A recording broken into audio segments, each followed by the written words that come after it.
సోదరీ సోదరులారా, దేవుని సజీవ వాక్యం విందాము. పాఠం మత్తయి సువార్త 1వ అధ్యాయం 18 నుండి 25వ వచనం వరకు. యేసుక్రీస్తు జనన విధమెట్లనగా, ఆయన తల్లి అయిన మరియ యోసేపునకు ప్రదానము చేయబడిన తరువాత వారేకము కాకమునుపు ఆమె పరిశుద్ధాత్మ వలన గర్భవతి అయి ఉన్నది. గమనించండి, మరియ యోసేపునకు ప్రదానము చేయబడినా వారింకా ఏకము కాలేదు. వారు తమ యువతలో పవిత్రతను కాపాడుకున్నారు. అయితే మరియ ఇప్పుడు గర్భవతి. యోసేపు ఆమెను కూడినందువల్ల కాదు, ఆమె పరిశుద్ధాత్మ శక్తి చేత గర్భము ధరించింది. యెషయా గ్రంథం 7వ అధ్యాయం 14వ వచనం, ప్రభువు తానే ఒక సూచన మీకు చూపుతాడు, ఆలకించండి. కన్యక గర్భవతి అయి కుమారుణ్ణి కని అతనికి ఇమ్మానుయేలు అని పేరు పెడుతుంది. దేవుడు తన ప్రవక్త ద్వారా ఈ సంగతి ముందుగానే తెలియచేశాడు. ఆకాశము భూమి గతించినా దేవుని వాక్యం అబద్ధం కాదు, కానేరదు.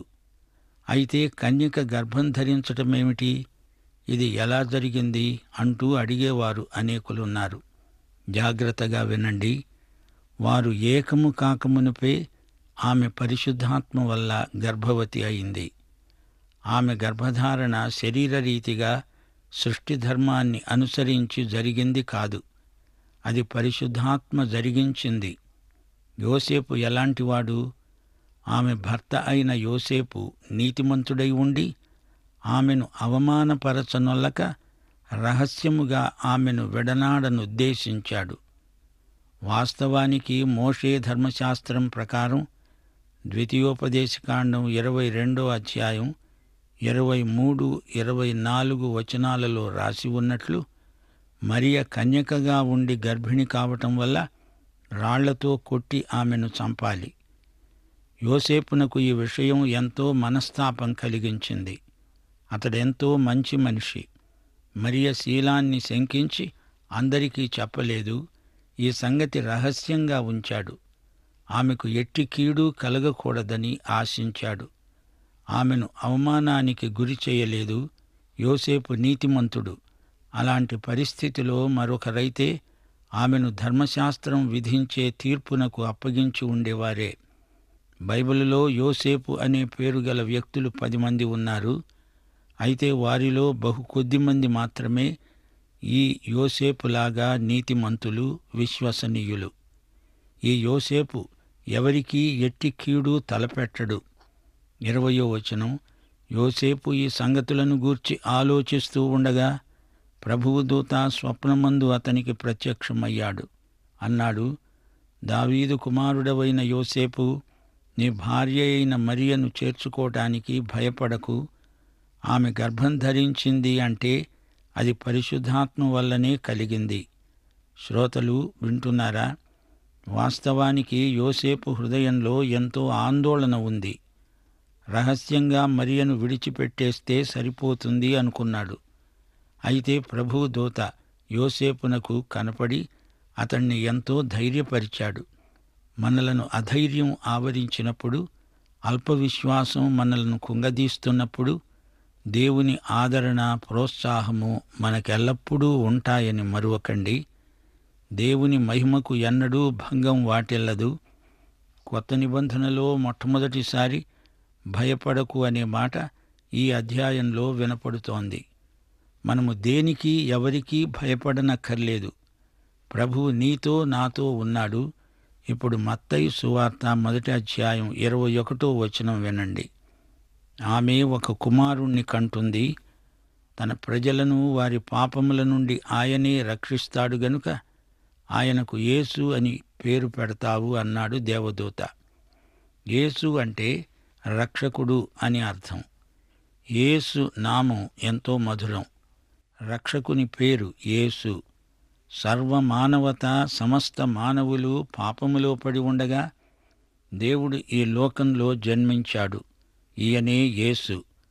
యేసు నామమందే మానవులకు రక్షణ ప్రాప్తిస్తుంది. అపొస్తలుల కార్యములు 4వ అధ్యాయం 12వ వచనంలో అపొస్తలుడైన పేతురు ఇదే మాట గట్టిగా నొక్కి చెప్పాడు. మరెవని వలన రక్షణ కలగదు. ఈ నామముననే, అనగా యేసు నామముననే మనము రక్షణ పొందాలి. ఆకాశము క్రింద మనుష్యులలో ఇవ్వబడిన మరి ఏ నామమున రక్షణ పొందలేము. ఇక్కడ గబ్రియేలు దూత అంటున్నాడు, ఇదిగో కన్యక గర్భవతి అయి కుమారుణ్ణి కంటుంది, ఆయనకు ఇమ్మానుయేలు అని పేరు పెడతారు అంటూ ప్రభువు తన ప్రవక్త ద్వారా పలికింది నెరవేరునట్లు ఇదంతా జరిగింది. ప్రియశ్రోతలు, ఈ యేసు ఎవరనుకున్నారు? ఈయన చారిత్రాత్మకమైన వ్యక్తి మాత్రమే కాదు, పాత నిబంధనలోని ప్రవచనముల నెరవేర్పు ఆయనే. పాత నిబంధనలో యేసు ప్రభువును గురించి దాదాపుగా 300 ప్రవచనాలున్నాయి. అవన్నీ తూచా తప్పకుండా నెరవేరాయి.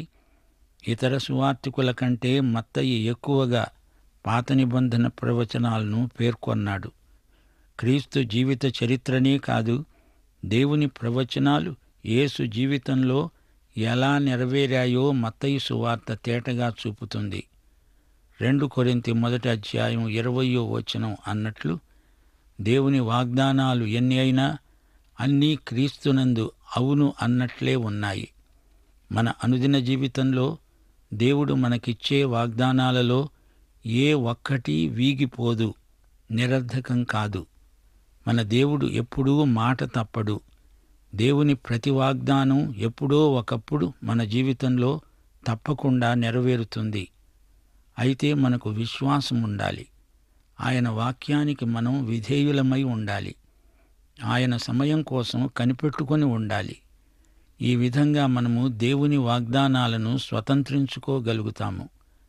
కన్యక గర్భం ధరిస్తుంది, కుమారుణ్ణి కంటుంది. ఈ ప్రవచనాన్ని యెషయా ప్రవక్త యేసు పుట్టుకకు కొన్ని 100 సంవత్సరాలకు ముందే పలికాడు, ప్రవచించాడు. దేవుడు మానవుణ్ణి పెంచి పోషించి పెద్దవాణ్ణి చేస్తే అతడు దేవుని మీద తిరుగుబాటు చేశాడు, తిరగబడ్డాడు.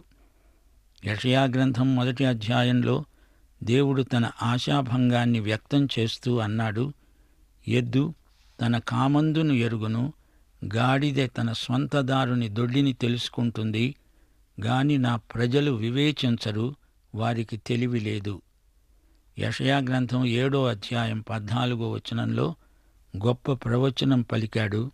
దానినే మత్తయి తన సువార్తలో ఇక్కడ పేర్కొంటున్నాడు. మత్తయి సువార్త 1వ అధ్యాయం 22, 23 ఇదిగో వినండి, కన్యక గర్భవతి అయి కుమారుణ్ణి కంటుంది, ఆయనకు ఇమ్మానుయేలు అని పేరు పెడతారు అంటూ ప్రభువు తన ప్రవక్త ద్వారా పలికిన మాట నెరవేరునట్లు ఇది జరిగింది. ఇమ్మానుయేలు అనే పేరుకు భాషాంతరంలో దేవుడు మనకు తోడు అని అర్థం. 21 యేసు అనే పేరు పెడతావు అని ఉంది. 22 ఇమ్మానుయేలు అని పేరు పెడతావని కూడా ఉంది. యేసు అనే నామధేయానికి అర్థం రక్షకుడు. క్రీస్తు అనేది ఆయన బిరుదం. క్రీస్తు అంటే అభిషిక్తుడు. ఈ 2 పేర్లు కాకుండా ఆయనకు మరో నామమున్నది, ఇమ్మానుయేలు, అనగా దేవుడు మనకు తోడు. యేసుక్రీస్తు ఎప్పుడైనా ఇమ్మానుయేలు అని సంబోధించబడ్డాడా అంటే లేదు అనే చెప్పాలి. ఆయనను యేసు అనే పిలుస్తాము. అదే ఆయన పేరు. ఆయన రక్షకుడై ఉండి తన ప్రజలను వారి పాపము నుండి రక్షిస్తాడు. అందుకే ఆయనకు ఆ పేరు వచ్చింది. అయితే ఆయన ఇమ్మానుయేలై మనకు తోడుగా ఉన్నాడు. దేవుడు మనకు తోడై ఉండాలంటే ఆయన కన్యక గర్భాన మానవుడై అవతరించాలి, పుట్టాలి. ఆయన ఇమ్మానుయేలు అవ్వాలంటే యేసు అవ్వాలి. యేసు మనకు ఇమ్మానుయేలు.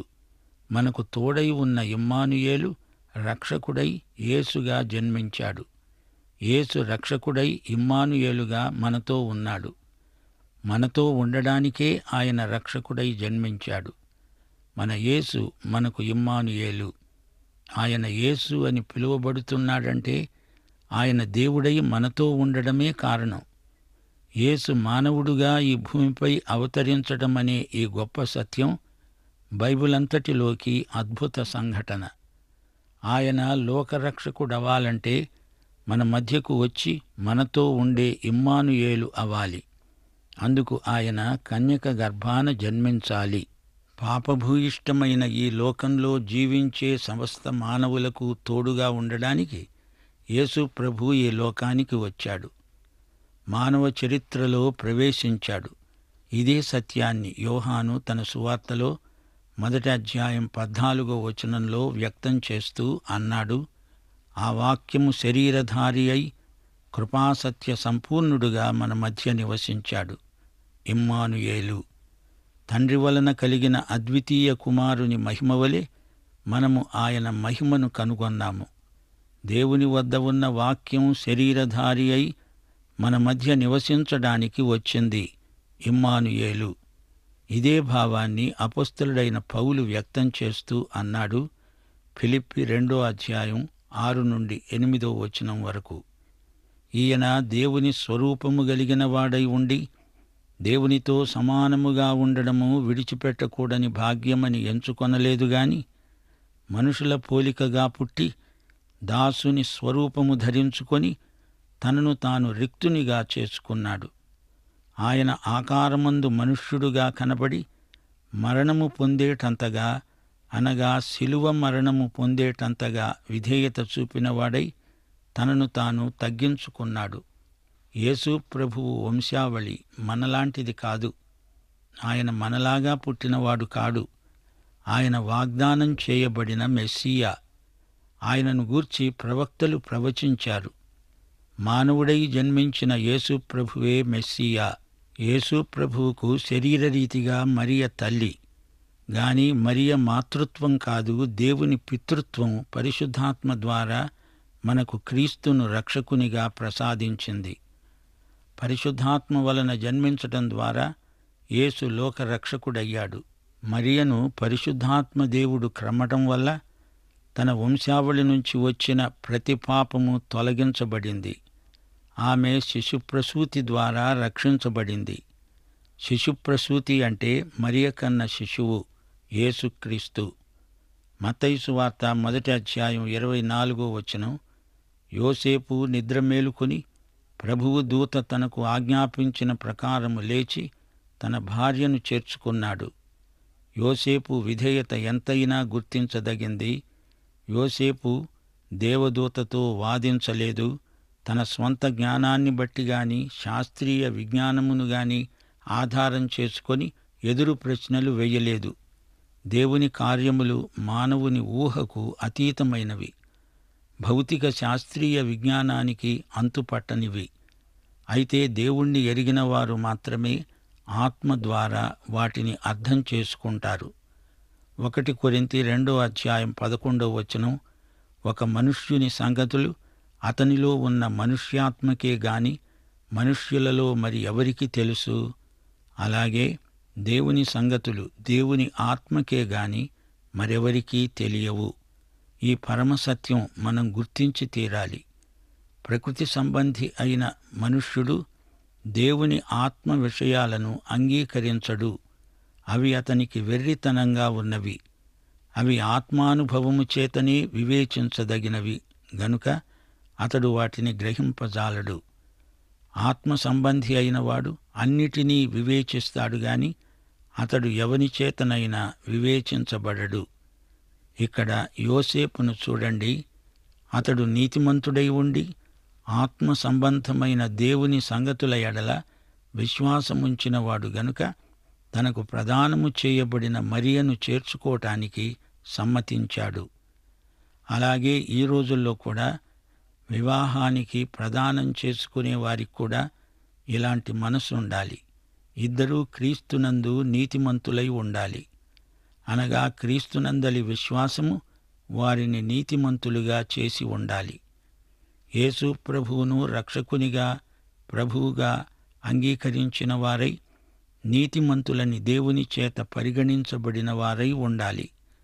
ఒక్కసారి ప్రదానం జరిగిన తర్వాత ఎప్పుడూ ఏ కారణం చేతనైనా విడిపోవటానికి ప్రయత్నించకూడదు. ఇద్దరిలో దేవునికి లోబడే స్వభావం ఉండాలి. ఈ రోజుల్లో కొన్ని వివాహాలు ప్రదానమైన తర్వాత కూడా విడిపోతున్నాయి అంటే వారిలో నీతి లేదు, దేవుని నియమమూ లేదు. దేవుని ప్రేమ ఇద్దరిలోనూ ఉండదు. లోబడే స్వభావం ఏ ఒక్కరికీ ఉండదు. ఇది చాలా విషాదకరం. ఇలాంటి సమస్యలు తలెత్తకుండా ఉండాలంటే ప్రధానానికి ముందే ఇరుపక్షాల వారు అన్ని విషయాలు కూలంకషంగా పరిశీలించుకోవాలి. మరో మాట, ఇచ్చిపుచ్చుకునే వ్యవహారంలో, క్రైస్తవ వివాహాలలో దైవికమైన నియమాలు, వాక్యానుసారమైన విధానాలు మాత్రమే అవలంబించాలి. అప్పుడే క్రైస్తవ కుటుంబాలు ఆదర్శప్రాయంగా ఉండగలవు. క్రీస్తు అనే పునాది పైన వాక్యానికి అనుగుణంగా నిర్మించబడిన కుటుంబం స్థిరంగా ఉంటుంది. జీవితంలో ఎదురయ్యే ఒడిదుడుకుల్లో, తుపానుల్లో కుటుంబాలు ధైర్యంగా నిలవాలి. క్రైస్తవ వివాహము అనేది క్రీస్తుకు సంఘానికి మధ్య ఉన్న పవిత్ర సంబంధానికి సాదృశ్యంగా ఉంది. క్రీస్తు ప్రేమ వధూవరులను బంధించాలి. అట్టి అనుబంధమే వైవాహిక సంబంధం. భౌతికమైనవి, అనాధ్యాత్మికమైనవి, ప్రకృతి సంబంధమైనవి అయిన చిల్లర విషయాలతో ముడిపడి ఉండకూడదు. మత్తయి సువార్త 1:25 ఆమె అనగా మరియా కుమారుణ్ణి కనే వరకు అతడు అనగా యోసేపు ఆమెను ఎరగకుండా ఉన్నాడు. అనగా ఆమెను కూడలేదు. అతడు ఆ కుమారునికి యేసు అని పేరు పెట్టాడు. దేవునికి స్తోత్రం కలుగునుగాక. యోసేపు దేవుని ఆజ్ఞకు, దేవుని చిత్తమునకు ఎంత ప్రాముఖ్యమిచ్చాడో, ఎంత విలువనిచ్చాడో గుర్తించండి. యోసేపు నీతిమంతుడుగా, పరిశుద్ధుడుగా తన యువతను, సౌశీల్యాన్ని కాపాడుకుంటూ జీవించాడు. మరియను గౌరవించాడు. ఆమెను కానుపు వరకు కాపాడాడు. ఆమెను ఎరగకుండా జీవించాడు. యోసేపులో మరో సుగుణం ఉంది. అతడు ఇంద్రియ నిగ్రహము గల విశ్వాసి. 1 తిమోతి 1:7 అంటోంది, దేవుడు మనకు ఇంద్రియ నిగ్రహము గల ఆత్మనిచ్చాడు. యువ విశ్వాసులారా, మీ శీల సంపదను కాపాడుకోండి. యువదశలో పరిశుద్ధత కలిగి జీవించండి. ఆ విధంగా దేవుణ్ణి మహిమపరచండి. సరే, మరియా కుమారుణ్ణి కన్న తరువాత యోసేపు దేవుని ఆజ్ఞ మేరకు ఆ కుమారునికి యేసు అని పేరు పెట్టాడు. యేసు అనగా పాపముల నుండి రక్షించేవాడు. అయితే ఒక ప్రశ్న, ప్రియ శ్రోత, ఆ యేసు నీ పాపములను క్షమించాడా? నీవు రక్షించబడ్డావా? ఇంకా నీవు రక్షణానుభవం లేకుండా ఉంటే ఇప్పుడే ఈ క్షణమే తీర్మానం చేసుకో. ఇదే మా మనవి. ఆయన నీకు యేసు మాత్రమే కాదు, ఇమ్మానుయేలు. నిన్ను రక్షించటమే కాదు, నీకు సదాకాలము తోడై ఉండే దేవుడు. నీవు ఒంటరిగా ఉన్న వ్యక్తివి కాదు. నీ భర్త లేక నీ భార్య నిన్ను విడిచినా, నీ తల్లిదండ్రులు నిన్ను మరచినా, నీ పిల్లలు నీ వృద్ధాప్యంలో నిన్ను మరచినా, నీ ప్రియ స్నేహితులు నిన్ను విడిచిపెట్టినా, యేసుక్రీస్తు నీకు తోడుగా ఉన్నాడు. ఒంటరివైన నీ కోసం, నీలాంటి ప్రతి ఒక్కరి కోసం ఇమ్మానుయేలుగా తోడై ఉండడానికి యేసు ప్రభు ఈ లోకానికి వచ్చాడు. నీ జీవితయాత్రలో ఆయన నీకు తోడై ఉంటాడు. నీ జీవిత పోరాటంలో ఆయన నీకు తోడుగా ఉన్నాడు. జీవిత సమస్యలతో కొట్టుమిట్టాడుతూ ఉండగా ఆయనే నీకు తోడు. నీవు భయపడుతూ ఉన్నప్పుడు నేనున్నాను అంటూ అభయమిస్తాడు. నీకు ధైర్యం గొలిపే వాగ్దానాలిస్తాడు. అనారోగ్యంలో, ఇబ్బందులలో, రణాలు, రుణాలు, పూచీలు, పేచీలలో నమ్మకమైన దేవుడు నీకు తోడు. సర్వకాల సర్వావస్థల్లో నిన్ను విడువక, ఎడబాయక నిలిచే మంచి స్నేహితుడు ఆయన ఒక్కడే. నీ విశ్వాసమునకు కర్త, దానిని కొనసాగించేవాడు ఆయనే. ఇదిగో, యుగ సమాప్తి పర్యంతము సదాకాలము నీతో ఉన్నాను అని అభయవాగ్దానం చేసినవాడు ఆయనే.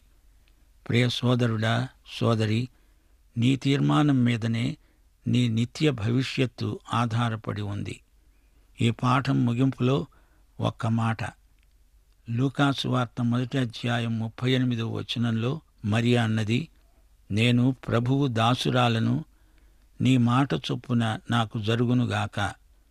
మరియమ్మ వైఖరి మనకందరికీ ఉండాలి.